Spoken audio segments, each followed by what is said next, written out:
नमस्कार दोस्तों, मोहित study IQ centre में आपका स्वागत है। आज हम हिंदी पैसेज नंबर 4 चौथा नंबर का पैसेज है, गद्यांश और पद्यांश से रिलेटेड जो है 15 क्वेश्चंस देखेंगे।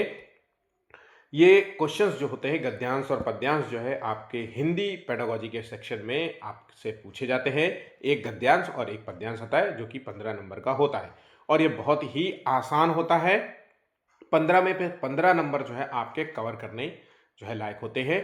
बस आपको डेली इसका जो है अभ्यास करना होता है, ठीक है। तो आइए इसमें किस तरीके के क्वेश्चंस पूछे जाते हैं और इसको कैसे सॉल्व किया जाता है, सभी चीज़ों पे चर्चा करेंगे। वीडियो अच्छा लगे तो प्लीज़ वीडियो को लाइक कर लीजिएगा। 100 लाइक्स का टारगेट है, लाइक मोटिवेशन के लिए हो, ताकि हम आपसे इसी प्रकार से डेली आपको वीडियोस लेकर के आते रहें। शेयर कीजिए अपने दोस्तों के साथ ताकि वो भी इस वीडियो का लाभ ले सके, और चैनल को सब्सक्राइब नहीं किया तो प्लीज़ चैनल को भी सब्सक्राइब कर लीजिएगा। आप हमें कमेंट भी कर सकते हैं। तो देखिए, जो तो पहला जो है गद्यांश है, ये प्रश्न संख्या 1 से 9 तक पूछे जाते हैं। तो गद्यांश का मतलब होता है जिसमें लय नहीं होती। ध्यान रखिएगा, इसमें लय नहीं होती है, कविता के रूप में नहीं होता है, ये कहानी के खंड के रूप में होता है, इस तरीके से, ठीक है। तो ये कहानी जो है किसी भी खंड से हो सकता है कि आपसे कोई पौराणिक कहानी के आधार पर पूछ ले, या फिर किसी जो है किसी कहानी की स्टोरी पूछ ले। तो इस तरीके से आपको एक स्टोरी दी जाएगी, उसके जो है नीचे 9 क्वेश्चंस होंगे, उसको रीड करके आपको आंसर देना होता है। मेरा मानना है कि अगर आप पैसेज को 100% सही करना चाहते हैं तो 3 बातों का ध्यान रखिए। पहली बात तो यह है कि आप जो है क्वेश्चंस सीधे डायरेक्ट पैसेज मत पढ़िए, पहले क्वेश्चंस पढ़ लीजिए। एक बार अगर आप क्वेश्चंस पढ़ लेते हैं तो आपको एक क्लियर हो जाता है कि क्वेश्चंस पूछा क्या गया है, और फिर उसके आधार पर आप पैसेज पढ़िए और उस पैसेज को पढ़ते हुए क्वेश्चंस को ध्यान में रखते हुए उसको अंडरलाइन करते जाइए, ठीक है। ऐसे ही जो है आप क्वेश्चंस के आंसर सही से दे पाएंगे, और डेली इसका प्रैक्टिस करिए, ज़्यादा से ज़्यादा प्रैक्टिस करिए।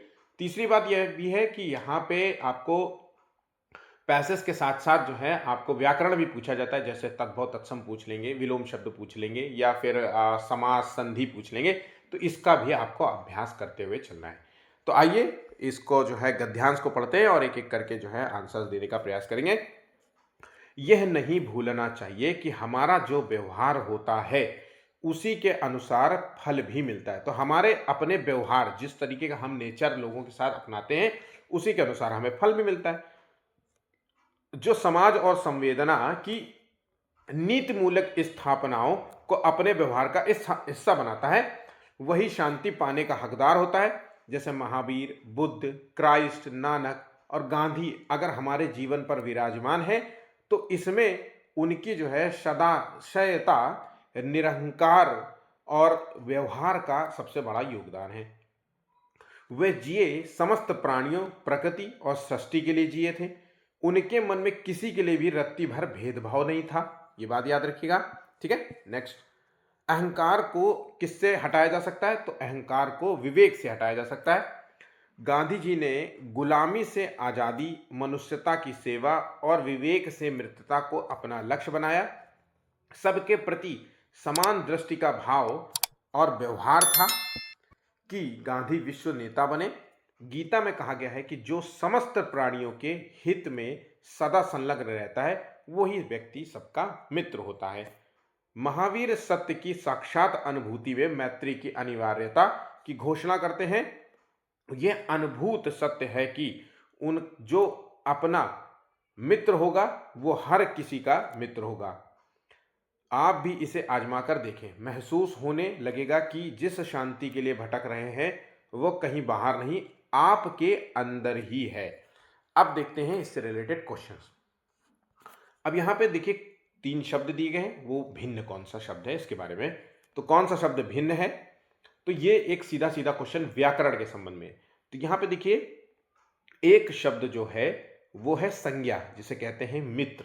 मित्र एक संज्ञा शब्द है, और बाकी जो 3 शब्द दिख रहे हैं ये सभी शब्द जो है गुण जो है शब्द हैं, या फिर किसी जो है किसी शब्द की अवस्था को दर्शाते हैं, ठीक है। तो ध्यान रखिएगा, आंसर यहां पे ए होगा। नेक्स्ट है, सही शब्द को हमें चुनना है। सबके प्रति डॉट डॉट दृष्टि का भाव और व्यवहार होना चाहिए। तो पहली लाइन थी वहां पे देखिए, तो सभी के प्रति जो है हमें समान दृष्टि का भाव रखना होगा और व्यवहार रखना होगा। आंसर हो गया यहाँ पे डी। एक बार पैसेज को जरूर से जरूर देख लीजिएगा, ठीक है। अपना पराया में समास कौन सा है?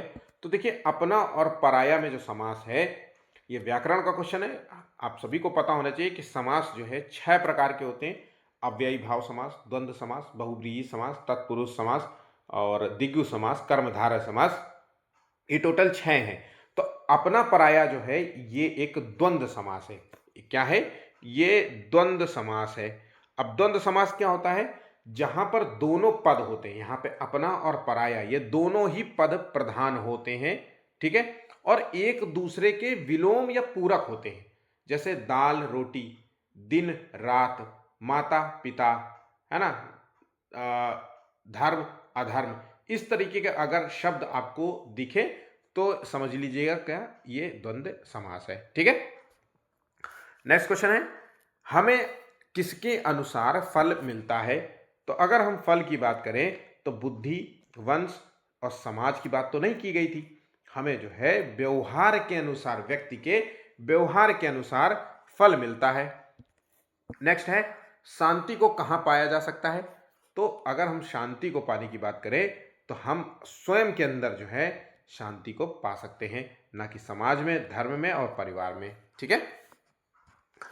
इनमें से किसे गांधी जी ने अपना लक्ष्य नहीं बनाया है? तो ध्यान रखिएगा, तो विवेक से मित्रता, गुलामी से आजादी, मनुष्यता, यहां पे गुलामी से मित्रता को लक्ष्य नहीं बनाया गया है। आंसर यहां पे 6 का जो है वो सी होगा, ठीक है। नेक्स्ट क्वेश्चन है, अनुच्छेद के अनुसार किसे अपने व्यवहार का हिस्सा बनाना चाहिए? तो जो पैसेज दिया गया है उसे सत्य और असत्य की परिभाषा को व्यवहार बनाना चाहिए, यह अहंकार और विवेक की परिभाषा को, या समाज और संवेदनाओं के नैतिक मूल्य को, या गुरु नानक देव की शिक्षाओं को। तो देखिए 7वें का आंसर यहां पे दिया है, ऑप्शन यहां पे सी सही जवाब होगा, ठीक है। नेक्स्ट क्वेश्चन है, गांधी जी विश्व नेता बने क्योंकि वो अनुशासन प्रिय थे या सभी के प्रति उनका समान दृष्टिकोण था, व्यवहार था, ठीक है। आंसर हो गया ऑप्शन बी। बहुत ही सिंपल है और ऐसे ही पैसेज आते हैं। एक बार बहुत छोटा वीडियो है, सरसरी निगाह से आप देख लीजिए, सिर्फ केवल देखना ही तो है।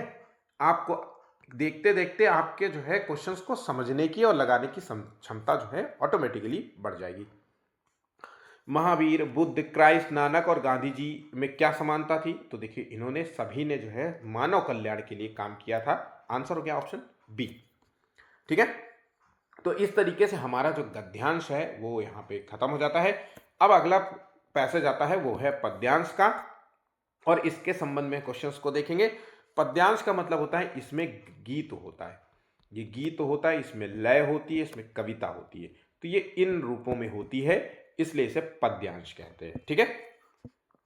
अब उपर्युक्त उस खल को न, यद्यपि, आप एक बार क्वेश्चन जरूर देखिएगा, पहले मेरी बात समझिएगा, एक बार क्वेश्चंस को देख लीजिए कि खल शब्द का विपरीतार्थी पूछा है, कभी शस्त्र नहीं उठाऊंगा, फिर धारू ना मैं, ठीक है। वृथा शब्द का समानार्थक शब्द ढूंढना है, पार्थ की क्या प्रतिक्रिया है, तो यहाँ पार्थ, वृथा इस तरीके के है, और यहाँ पे एक पर्यायवाची शब्द है जो अंबर, अनल, शशि, रवि इससे रिलेटेड है, और जयद्रथ को युद्ध क्षेत्र के मध्य न मारे जाने का पार्थ का क्या शपथ होगा, ये है। तो इस तरीके से हमने देख लिया कि पैसेज क्या है। अब हम पैसेज पढ़ेंगे। तो हमने ये तो समझ लिया कि पार्थ मतलब अर्जुन, और अर्जुन जो है मारने की बात कर रहे हैं जयद्रथ को, ठीक है। इस तरीके से चीजें समझ गए। उपयुक्त उस खल को, उस खल, खल मतलब होता है खल मतलब होता है दुष्ट आदमी।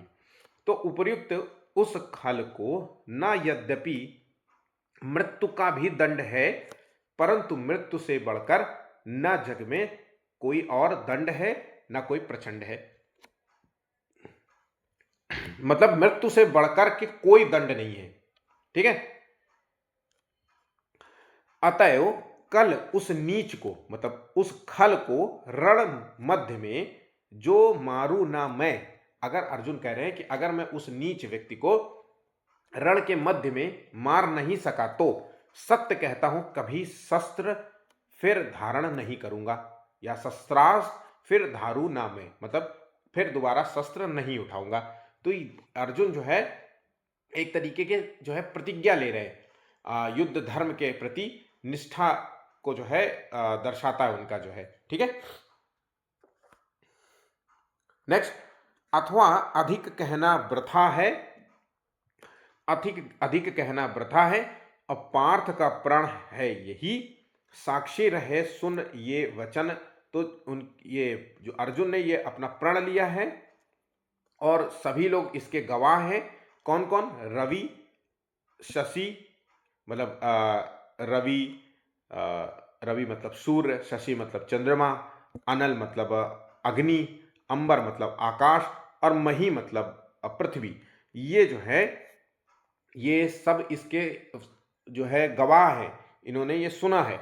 सूर्यास्त्र से पहले ना जो मैं कल जयद्रथ वध करूं, तो सूर्यास्त से पहले अगर मैं जयद्रथ का वध ना करूं तो शपथ करता हूं स्वयं में ही अनल में जल मरूं। तो यहाँ पे मतलब मैं आग में जल करके मर जाऊंगा, स्वयं को अपने जो है अग्नि में जो है जलकर प्राण त्याग देने की बात कह रहे हैं, ठीक है। तो यहाँ पे मेन पॉइंट है अर्जुन, और दूसरा पॉइंट है यहाँ पे जयद्रथ के वध की बात हो रही है, ठीक है। अब आइए पैसेज पढ़ते हैं। खल शब्द का विपरीतार्थक जो है शब्द क्या है? तो खल का मतलब होता है नीच, और नीच मतलब नीच का अपोजिट क्या होगा? योद्धा तो नहीं होगा, दंड भी नहीं होगा, दुष्ट प्रवृत्ति का होता है, तो नीच का मतलब होता है दुष्ट प्रवृत्ति। तो यहां आंसर हो गया ऑप्शन ए, ठीक है। कभी शस्त्रार्थ फिर धारू ना मैं, पंक्ति का क्या भावार्थ है? तो मतलब कभी शस्त्र फिर नहीं धारण करूंगा अगर मैंने उसको मार नहीं दिया तो युद्ध न करना, राजभवन में बैठना, आत्मदाह करना, या फिर क्षत्रिय धर्म का त्याग। अगर मैंने ऐसा नहीं किया तो मैं क्षत्रिय धर्म का त्याग कर दूंगा, ठीक है। क्योंकि क्षत्रिय धर्म का त्याग वही होता है ना, युद्ध में अपनी प्राण प्रतिष्ठा के लिए लड़ना, अपने मान सम्मान के लिए लड़ना, है ना, अपनी वीरता के लिए कर्तव्य, अपनी वीरता और कर्तव्य निष्ठा को दिखाना, इस तरीके की जो है भावना होती है, ठीक है। वृथा शब्द का समानार्थक शब्द क्या है? तो वृथा मतलब क्या होता है? देखिए आंसर लगाइए। तो वृथा शब्द का समानार्थक है यहाँ पे उचित नहीं है, पाप नहीं है, प्रण नहीं है। आंसर सही इसका है व्यर्थ, ठीक है।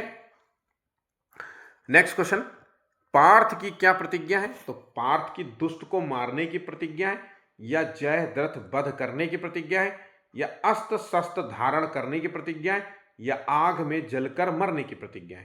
तो देखिए सही आंसर 13वें का क्या है?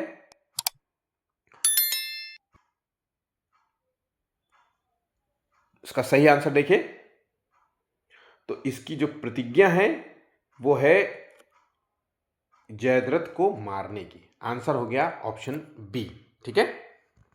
नेक्स्ट क्वेश्चन है, रवि, शशि, अनल, अंबर, मही का पर्यायवाची क्या होगा? तो देखिए मैंने आपसे कहा था रवि का पर्यायवाची होती है रवि, शशि मतलब चंद्रमा, और अग्नि का मतलब होता है अनल, अंबर का आकाश, और पृथ्वी का मही। आंसर हो गया यहाँ पे डी सही जवाब होगा। जयद्रथ को युद्ध क्षेत्र के मध्य ना मारने का पार्थ का क्या शपथ? अगर शपथ ये लिया था कि अगर मैं युद्ध क्षेत्र में उसे ना मार पाया तो मैं अपने आप को जला के भस्म कर दूंगा, यही इसका मूल अर्थ था। तो आत्मदाह करने की बात कही थी, ऑप्शन यहाँ पे बी सही जवाब होगा। स्वयं अग्नि में जलकर प्राण त्याग दूंगा, यही मूल अर्थ था, ठीक है।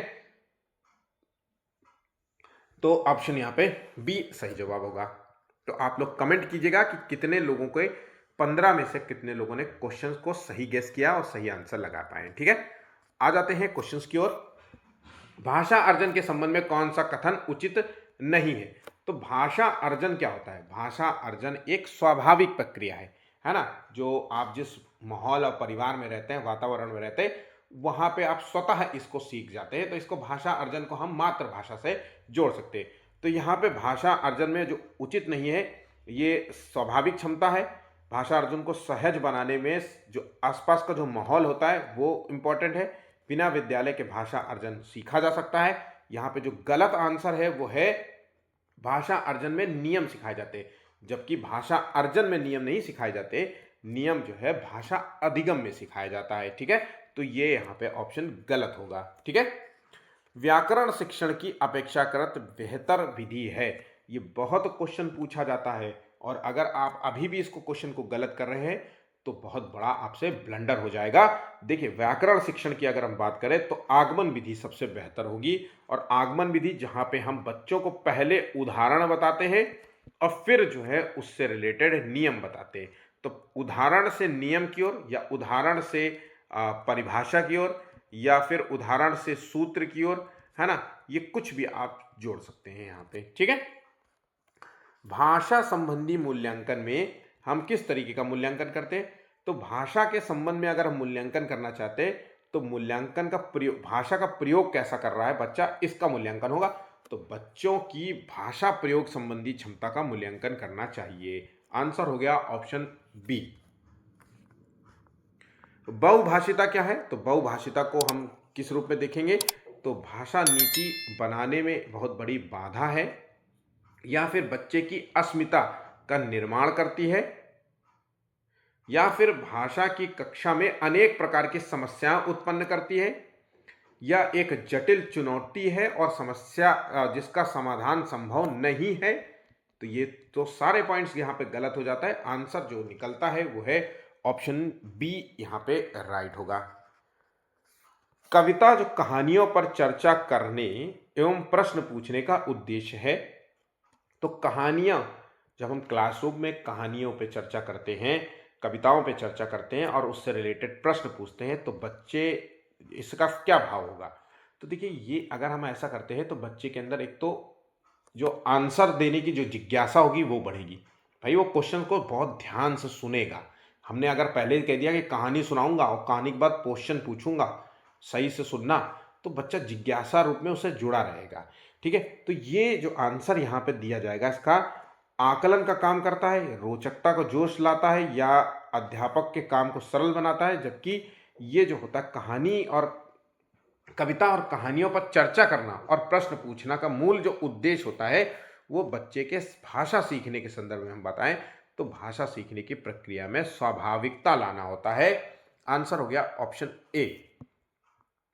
पत्नी से जल्दी करो, हमें देर हो जाएगी। सहकर्मी से जाने का समय हो गया है, हमें बैठक के लिए देर हो जाएगी। और वरिष्ठ नियोक्ता से, महोदय जी शाम के 4 बज गए हैं और बैठक 4:15 है, क्या अब हमें चलना चाहिए? तो ये जो होता है, ये किस तरीके का उदाहरण देखने को मिलता है? ये स्तर भिन्नता का उदाहरण है। ध्यान रखिएगा, इस तरीके का अगर आपसे क्वेश्चन पूछता है तो ऑप्शन यहाँ पे सी आपको लगाना है। ठीक है, एक अध्यापक जो है कक्षा में समूह कार्य, जोड़ों में मतलब ग्रुप्स में जो है कार्य देता है या रोल प्ले करवाती है। कुछ बच्चे जो है किसी तरीके की जो है कुछ प्ले एक्टिविटी करते हैं, है ना। तो आकलन के लिए शिक्षार्थियों का अवलोकन करती है। आकलन संबंधी इन गतिविधियों को क्या कहा जाता है? तो देखिए इसका सही आंसर क्या है। तो इस प्रकार की गतिविधियों को हम संरचनात्मक आकलन नाम देते हैं। आंसर हो गया 22 का सी। ठीक है, नेक्स्ट क्वेश्चन है, यदि शिक्षक जो है विद्यार्थियों को शब्दावली सीखने में मदद करना चाहते हैं, यदि कोई टीचर बच्चे में शब्दावलियों वोकैब सीखने में मदद करना चाहते हैं तो कौन सा बेस्ट तरीका होगा? तो देखिए यहाँ पे अगर बच्चे के अंदर वोकैब, भाषा के संबंध में अगर हम बात करें तो भाषा का प्रयोग, जितना ज़्यादा भाषा का वो प्रयोग करना जानेगा, सीखेगा, उतना ही वो वोकैब उसकी डेवलप होगी।